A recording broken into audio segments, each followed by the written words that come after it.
Hola a todos, bienvenidos a este podcast educativo.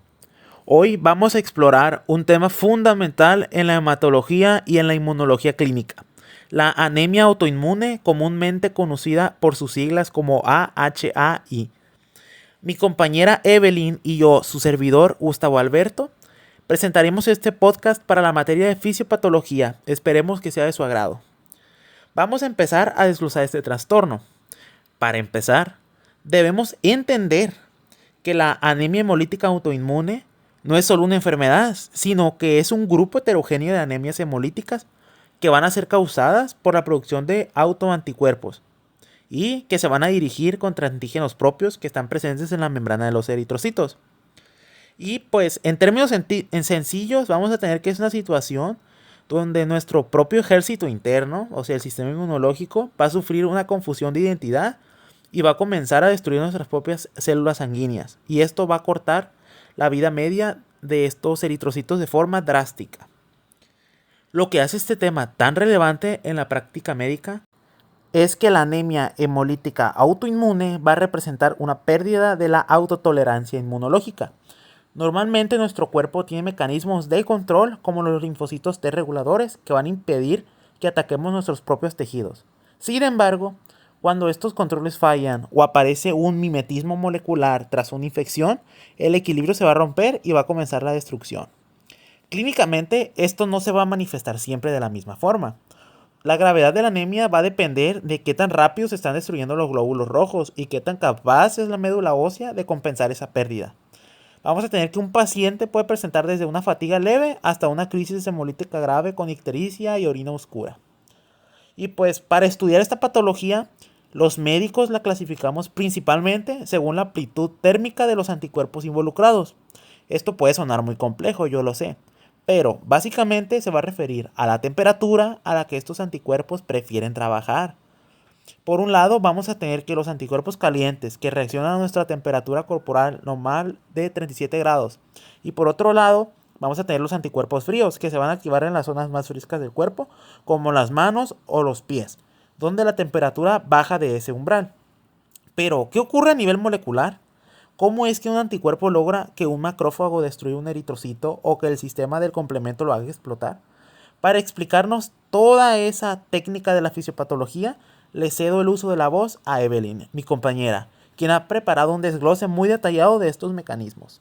Evelyn, cuéntanos, ¿qué es lo que sucede tras bambalinas en este proceso tan increíble? Entremos de lleno a lo que ocurre tras bambalinas en el organismo.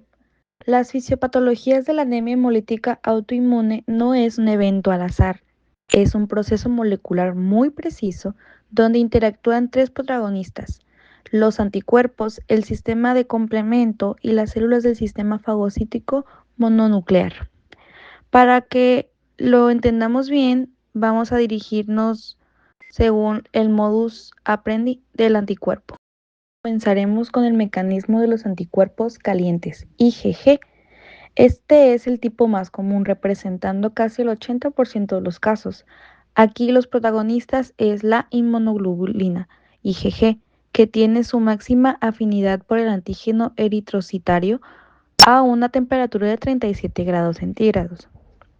Lo que sucede es un proceso de opsonización. La IgG se pega a la membrana del glóbulo rojo, pero por sí sola no suele tener la fuerza para romper la célula en el torrente sanguíneo. El problema real ocurre cuando este eritrocito marcado pasa por el vaso. En los sinusoides esplénicos, los macrófagos tienen receptores específicos llamados receptores Fc. Cuando el macrófago detecta a la IgG, intenta fagocitar el eritrocito. Sin embargo, muchas veces la unión es tan fuerte que el macrófago solo logra arrancarle un pedazo de la bicapa lipídica de la membrana. Esto es clave. Al perder membrana, pero mantener el mismo volumen interno, la célula pierde su forma de disco bicóncavo y se ve obligada a convertirse en un esferocito. Estos esferocitos son células rígidas y frágiles que ya no pueden deformarse para atravesar los estrechos capilares del vaso, por lo que terminan siendo atrapados y destruidos definitivamente. A esto es a lo que en fisiopatología, llamamos hemólisis extravascular, que es el mecanismo de los anticuerpos fríos, IgM. Aquí las reglas del juego cambian. Este mecanismo está mediado principalmente por la IgM, que es una molécula pantamérica mucho más grande y potente. Esos anticuerpos tienen una característica curiosa. Se unen al eritrocito en las zonas sacras del cuerpo. ¿Cuáles son estas? Bueno, son las manos, pies y nariz, donde la temperatura baja de los 37 grados centígrados. La IgM es una activadora experta de la cascada de complemento. Una vez que el anticuerpo se fija, activa la vía clásica, depositando fragmentos de proteína C3b sobre la superficie del glóbulo rojo. Cuando la sangre regresa a la circulación central y se calienta, la IgM suele soltarse, pero deja el eritrocito C3b. Aquí puede pasar dos cosas. En la vía extracelular tenemos que las células de Kupffer en el hígado tienen receptores para C3b, al igual que en el vaso. Estas células atrapan y destruyen a los eritrocitos marcados. Y en la vía intracelular, si la activación del complemento es muy intensa, se llega al paso final, la formación del complejo de ataque a la membrana, o abreviado MAC, compuesto por las fracciones de C5 a C9. Este complejo literal abre poros o agujeros en las membranas de los eritrocitos, provocando que explote directamente en el torrente sanguíneo. Esto libera hemoglobina libre, lo que puede causar hemoglobinuria. ¿Qué es esto? Bueno, es la orina oscura y un daño potencial a los túbulos renales. Estamos viendo es una falla en la tolerancia inmunológica, ya sea por un defecto en los linfocitos T reguladores o por un mimetismo molecular tras una infección.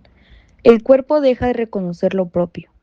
La gravedad de la anemia que vemos en el paciente depende directamente de tres factores: la cantidad de anticuerpos, la capacidad de estos para fijar complementos y, sobre todo, la eficacia de los macrófagos en el vaso e hígado para limpiar estas células. Es un equilibrio roto entre la producción de eritrocitos y la médula ósea y su destrucción prematura en la periferia. Espero que con estos desgloses molecular haya quedado claro por qué la AHAI es un reto clínico tan importante. Regreso contigo para cerrar el tema. Gracias por esa explicación tan detallada, Evelyn. Y para terminar, vamos a tener que la anemia hemolítica autoinmune va a ser de vital importancia para nosotros como médicos entenderla, ya que entender esta fisiopatología nos va a ayudar a entender otras muchísimas patologías más que están relacionadas con este padecimiento. Eso sería todo de nuestra parte. Muchísimas gracias por escuchar.